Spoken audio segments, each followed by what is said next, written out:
नमस्कार, आशा कुकिंगमध्ये तुमचं सर्वांचं स्वागत आहे. आज मी शेपूची भाजी बनवणार आहे. तरी मी इथं मसुरीची डाळ घालून शेपूची भाजी बनवणार आहे. टिफिनसाठी आणि शाळेच्या मुलांच्या डब्यासाठी ही झटपट होणारी भाजी आहे.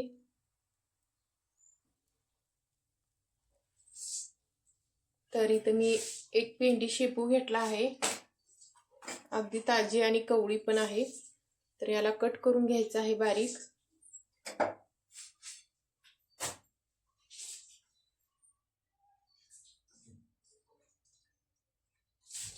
कमरेसाठी तर खूप छान आहे हे आरोग्याला.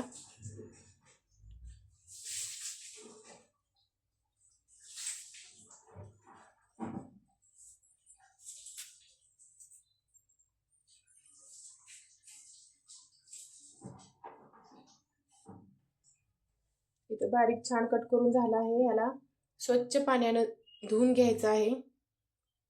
आतला चिक्कर वगैरे धुवून निघतो. एका खलबत्त्यामध्ये मी इथं 5-6 मिरच्या घेतला आहे आणि लसूण पाकळ्या घेतला आहे 10-12. याला वाटून घ्यायचं आहे. खलबत्त्यात वाटलेली चव वेगळीच असते, भाजी छान होते. तर इथं वाटून झालं आहे.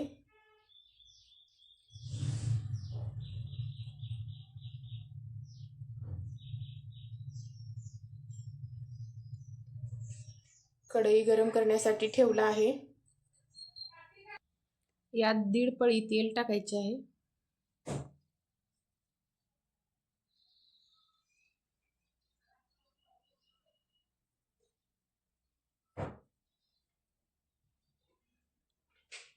इथं तेल छान गरम झालं आहे.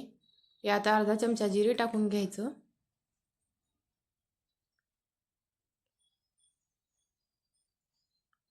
इथं मी हिरवी मिरची आणि लसूण वाटून घेतलं होतं, ते पण टाकून घ्यायचं.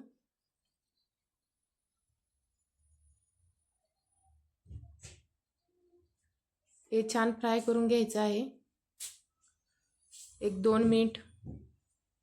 यात मी भिजू घातली होती ही डाळ 2 तास अगोदर, मसूर डाळ. याला पण टाकून घ्यायचं आहे तेलात. याला बी 2 ते 3 मिनिट तेलात छान असं परतून घ्यायचं आहे.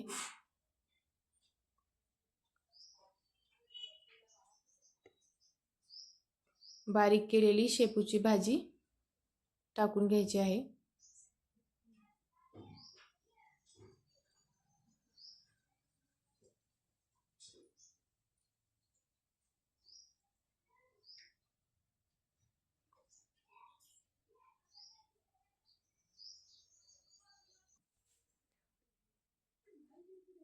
यात अर्धा चमचा मीठ टाकून घ्यायचं आहे. चवीपुरतं टाकायचं आहे मीठ.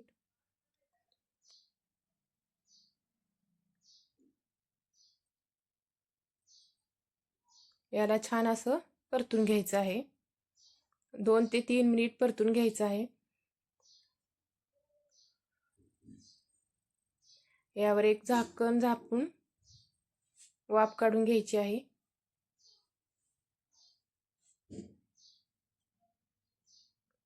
यातलं पाणी सर्व आटेल.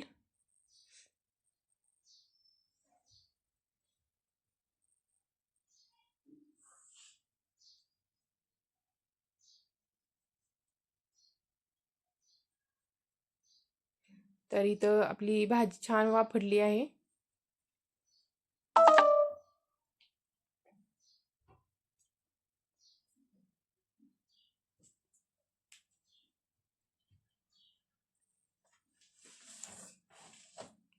छान झाली आहे एकदम मस्त भाजी. डब्यासाठी, लहान मुलांच्या डब्यासाठी, ऑफिसच्या डब्यासाठी झटपट बनणारी ही भाजी आहे. तुम्ही पण नक्की असं बनवा मसुरीची डाळ टाकून. व्हिडिओ आवडला असेल तर लाईक करा, कमेंट करा. नवीन असाल तर चॅनलला सबस्क्राईब करा.